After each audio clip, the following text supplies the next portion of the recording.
sanak Rana Minang, apa kabar Anda hari ini? Semoga selalu sehat dan tetap semangat. Kami kembali hadir untuk Anda dalam Berita Padang. Bersama saya, Wulan Valeri. Sejumlah informasi menarik telah kami siapkan untuk Anda. Berikut 3 berita utama hari ini. Sebuah rumah yang diduga sebagai tempat prostitusi berkedok tempat pengobatan tradisional di Pasaman Barat dibongkar aparat gabungan. Baru 6 bulan bebas, seorang residivis kasus narkoba kembali ditangkap polisi Pasaman Barat. Sebanyak 92 jemaah calon haji Kota Solo berangkat ke Tanah Suci.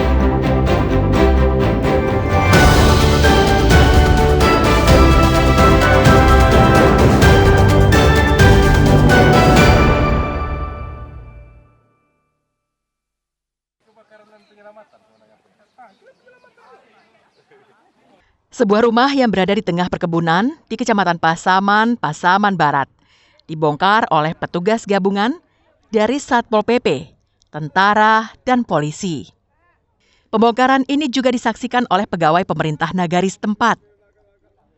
Pembongkaran rumah ini dilakukan setelah adanya penggerebekan pasangan bukan suami istri yang melakukan perbuatan zina di dalam rumah itu pada tanggal 14 Mei lalu. Setelah dilakukan penyelidikan oleh petugas Satpol PP Pasaman Barat, diketahui rumah itu memang dijadikan sebagai tempat prostitusi, berkedok sebagai tempat pengobatan tradisional. Pemilik bangunan menyediakan 3 wanita muda untuk melayani lelaki hidung belang yang datang ke rumahnya.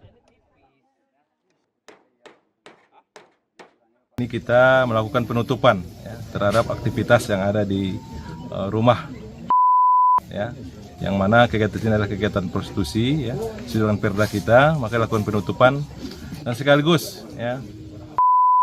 sesuai dengan kesepakatan kita untuk membongkar tempat ini.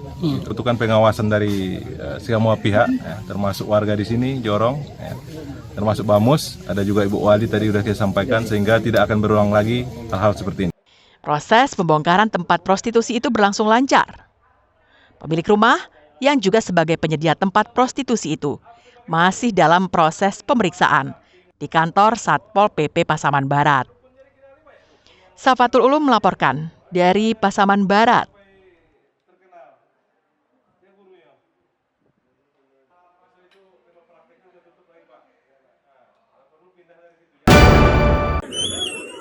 Hati-hati Gi. Beginilah kondisi jembatan darurat di Nagari Kotorawang, Kecamatan 4 Jurai, Pesisir Selatan. Warga yang akan melintasi jembatan itu harus ekstra hati-hati.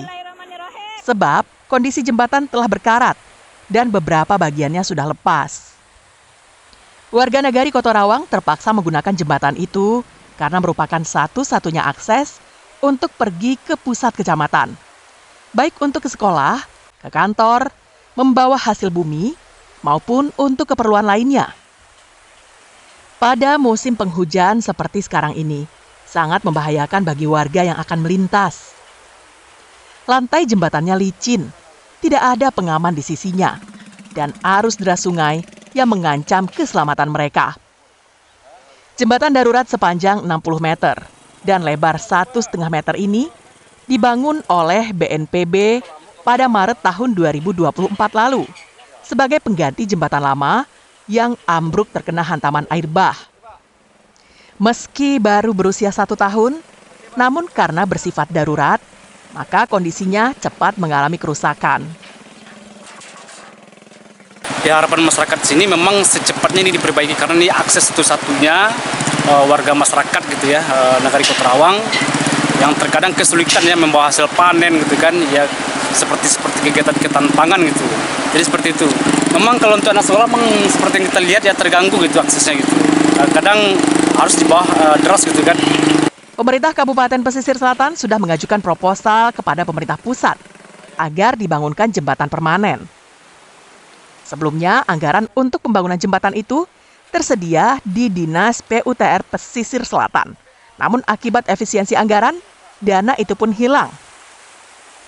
Ada sekitar 4.000 jiwa yang tinggal di Nagari Kotorawang. Masyarakat berharap jembatan ini segera dibangun kembali, karena ini menjadi akses satu-satunya masyarakat dan anak sekolah.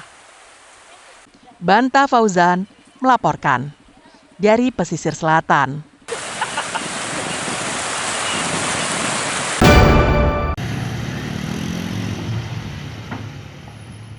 Beginilah kondisi jembatan Bailey atau jembatan rangka baja modular yang dibangun tentara di Nagari Bukit Batabuah, Kecamatan Canduang Agam. Sejumlah kayu mulai rapuh dan patah. Tak hanya itu, paku yang menancap mulai lepas. Akibatnya pengendara dan pengemudi yang melewati jalan itu harus ekstra hati-hati. Kondisi jembatan darurat yang dibangun sementara itu mulai mengganggu dan mengancam keselamatan pengguna jalan. Wali Jorong Kubang Duo Koto Panjang berharap pemerintah provinsi segera membangun kembali jembatan di daerahnya karena kondisi jembatan darurat mulai memprihatinkan. Agar jembatan ini segera dibangun karena melihat pada kondisi ini jembatan sudah mulai rentan, kayu-kayu dan paku-paku sudah mulai kelihatan dan rusak. Agar jembatan ini agar segera dibangun sesuai dengan janji Gubernur Sumatera Barat pasca rasanya jembatan ini akan segera dibangun dengan anggaran 10 miliar. Demikian harapan kami. Untuk mengantisipasi agar jembatan tidak rubuh, sejumlah pemuda memberlakukan jalur buka tutup untuk mengantisipasi kecelakaan dan kemacetan. Kendaraan yang melintas pun harus ekstra hati-hati karena paku yang melekat mulai menonjol dan beberapa kayu terlihat rapuh dan patah. Jembatan Bailey yang dibangun tentara ini sifatnya hanya darurat, yakni menghubungkan jalur transportasi yang terputus akibat jembatannya roboh dilanda banjir lahar dingin. Sejatinya, pemerintah harus segera membangun jembatan permanen, karena jembatan Bailey bersifat darurat dan sementara. Dina Amrina melaporkan dari Agam.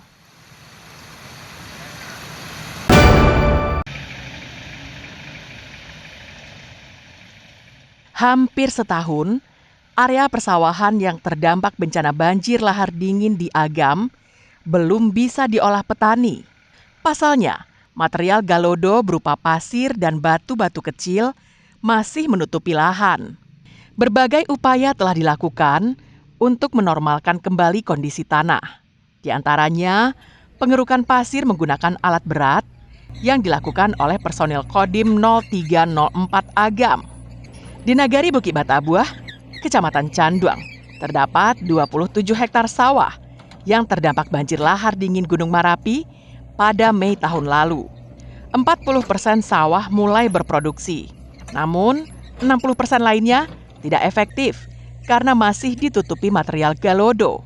Akibatnya, petani mengalami kerugian miliaran rupiah karena tidak bisa bercocok tanam. Untuk kondisi persawahan hari ini belum kondusif 100%. Itu kalau kita lihat baru 40% dari yang terdampak kemarin itu. Kalau kerugian itu mungkin ya miliaran karena dengan luas lahan yang ada 27 hektar itu sangat luas gitu.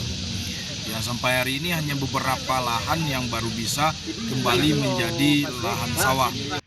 Seluruh pihak berharap pemerintah khususnya instansi terkait untuk mencarikan solusi terhadap permasalahan petani yang menjadi korban banjir lahar dingin Gunung Marapi tahun 2024 lalu. Dina Amrina melaporkan dari Agam.